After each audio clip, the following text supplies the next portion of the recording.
확률의 기본 성질에 대해서 알아보도록 하겠습니다. 자, 이 확률의 기본 성질을 잘 이해하기 위해서는 확률이 무엇인지, 그 다음에 사건이 무엇인지, 이런 것들을 다시 한번 정리를 해야 돼요. 그래서 그것부터 정리를 해보도록 할게요. 자, 먼저 어떤 사건이 일어날 확률 P라는 것은 일어나는 모든 경우의 수분에 해당 사건이 일어나는 경우의 수다, 이렇게 정의를 했었습니다. 기억나시죠?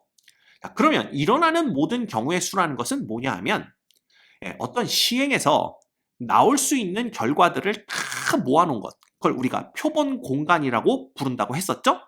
그럼 그 표본 공간에 속하는 그 결과들, 그게 몇 가지가 있느냐라는 것이 일어날 수 있는 모든 경우의 수다, 이렇게 생각하시면 됩니다. 그렇죠? 그래서 우리가 그냥 편의상 그걸 라지 N, 대문자 N으로 표현해 보도록 하겠습니다.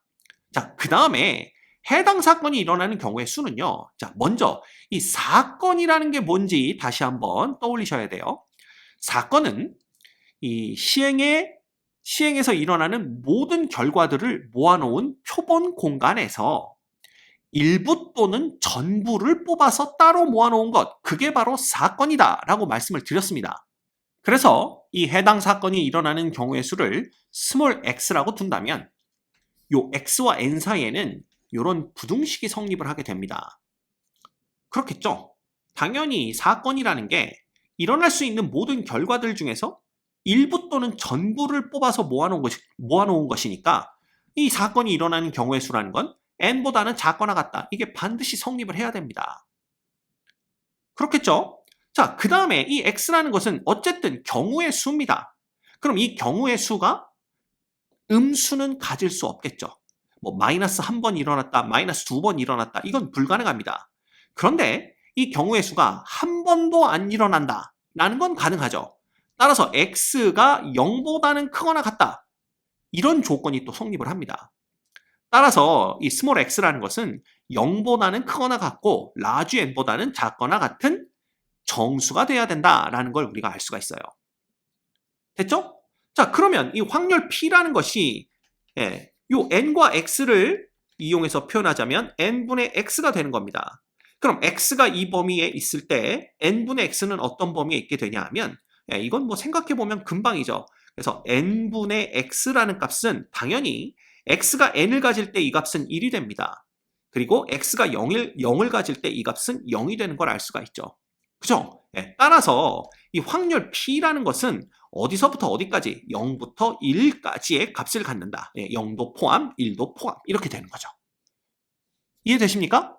그래서 이 확률의 기본 성질의 첫 번째가 뭐냐 하면 어떤 사건이 일어날 확률을 P라고 할 때 이 P의 값은 0보다는 크거나 같고 1보다는 작거나 같은 값을 갖는다.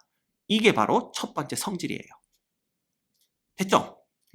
아마 여러분들 그 어렸을 때부터 친구들이랑 얘기하면서 뭐가 뭔지도 하나도 모르면서 야, 어떻게 확률이 1보다 크냐? 어떻게 확률이 0보다 작냐? 이런 얘기 했던 경험이 분명히 있을 겁니다. 그렇죠? 그래서 그때는 왠지도 모르고 그냥 이렇게 그렇게 얘기를 했지만 이제부터는 이게 왜 그런지 정확히 알 수가 있게 된 거예요. 됐죠? 자, 그랬더니 학생들이 질문을 합니다. 선생님, 이 확률이 0보다 크고 1보다 작은 건 이해가 가요. 예를 들면 주사위에서 짝수의 눈이 나올 확률을 구하여라 그러면 P는 6분의 쓴 다음에 짝수는 2, 4, 6밖에 없으니까 6개 중에 3개니까 여기가 3이 돼서 확률 2분의 1. 그러니까 확률은 0하고 1 사이에 있는 거구나. 이건 이해가 가는데 0이 되는 경우와 1이 되는 경우가 있다라는 건 조금 이상하네요. 이렇게 얘기를 합니다. 자, 그러면 0이 되는 경우가 어떤 경우냐, 이걸 생각해 볼 수가 있는데 사실 이거는 좀 억지스럽게 만들어내면 돼요. 예를 들면 동전을 던졌을 때 나올 수 있는 결과는 앞면 아니면 뒷면이라고 알고 있죠. 그런데 예를 들어 동전을 던졌을 때 옆면이 나오는 경우 이런 걸 한번 생각해 봅시다. 이 옆면이 나온다는 건 뭐냐 하면 여기 이렇게 땅이 있는데 바닥이 있는데 여기에 동전이 이렇게 탁 서 있는 거죠. 요 옆면을 딱 바닥에 대고. 그래서 동전을 던졌는데 놀랍게 얘가 탁 이렇게 동전이 이렇게 서 있는 겁니다. 이런 경우가 나올 수 있겠냐라는 거예요. 물론 이것도 나올 수 있다라고 막 우기는 학생들이 꼭 있어요. 매번 그런 학생들이 있지만 우리 상식 수준에서는 이럴 수는 없는 거죠. 따라서 동전을 던졌을 때 옆면이 나올 확률은 없다, 즉 0이다 라고 생각하시면 됩니다. 그쵸? 또 억지로 만들면 이런 거예요.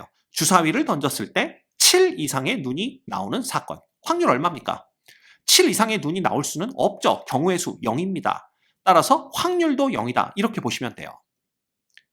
이해가 됩니까? 그래서 이건 이 확률이 0이라는 것은 조금 억지로 만들어내면 그것도 가능하다라는 걸 알 수가 있습니다. 그럼 확률 1이라는 건 뭐겠냐라는 거예요. 예를 들면 이거죠. 동전을 던졌을 때 앞면 또는 뒷면이 나올 확률은 얼마냐? 자, 또는의 의미는 앞면이어도 되고 뒷면이어도 되고 앞면, 뒷면 동시여도 되지만 그건 불가능하니까 결국 앞면이 나와도 되고 뒷면이 나와도 된다라는 뜻입니다. 그 확률은 자, 전체 경우의 수는 2분의 앞면이나 뒷면이 나올 확률, 경우의 수도 2니까 확률 1 되는 거죠. 이런 겁니다. 그래서 뭐 또 예를 들자면 주사위를 던졌는데 주사위 하나를 던졌는데 10 이하의 눈이 나오는 사건. 확률 얼마예요? 1입니다. 왜? 주사위를 던지면 무조건 1부터 6까지 즉 10 이하의 눈이 나오기 때문에 그래요. 그래서 이 확률이 0 되는 경우와 확률이 1 되는 경우는 사건을 어떻게 볼 것이냐 그거에 의해서 결정될 수 있는 것이다. 이렇게 생각하시면 됩니다. 그래서 두 번째 확률의 성질이 뭐냐 하면 바로 이거예요. 절대로 일어나지 않는 사건의 확률은 0이다 라는 겁니다. 자, 아까 제가 말씀드렸듯이 동전을 던졌는데 옆면이 딱 나와요. 그죠? 이건 절대로 일어나지는 않는 것은 아닐까? 말이 좀 이상하네요. 어쨌든 일어날 가능성이 거의 없죠. 그냥 확률 0으로 보시면 됩니다. 뭐 아니면 그건 좀 이상한데요? 이렇게 생각하면 주사위를 던졌을 때 7 이상의 눈이 나올 확률. 절대로 일어나지 않는 사건이죠. 그렇게 되면 확률은 0이다. 이렇게 보시면 됩니다. 됐죠? 자, 그러면 세 번째 성질은 뭐냐? 바로 이겁니다. 반드시 일어나는 사건의 확률은 1이다. 그죠? 반드시 일어난다라는 것은 이런 거죠. 주사위를 던졌을 때 10 이하의 눈이 나오는 사건. 반드시 일어납니다. 왜냐하면 주사위를 던졌을 때 1, 2, 3, 4, 5, 6밖에 안 나오니까요. 됐죠? 그래서 세 가지 성질 요거 기억하셔야 됩니다.